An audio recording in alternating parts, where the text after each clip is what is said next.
Hello guys, Ram Ram सभी को।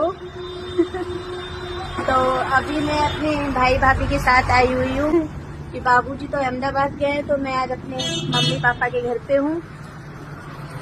थोड़ी सी दूर रहते हैं हम, मम्मी पापा और हम। तो भाई मेरा कैसे घूर घूर के देख रहा है।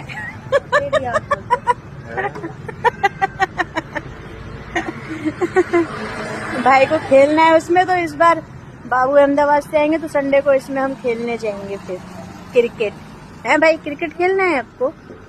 हाँ, मैं भी खेलूंगी इस बार तो इनके साथ में।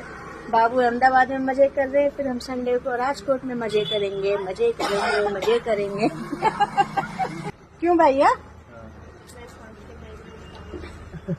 ये मेरी भाभी को खांसी हो रही है। थोड़ी खांसी तो खैर मुझे भी हो रही है।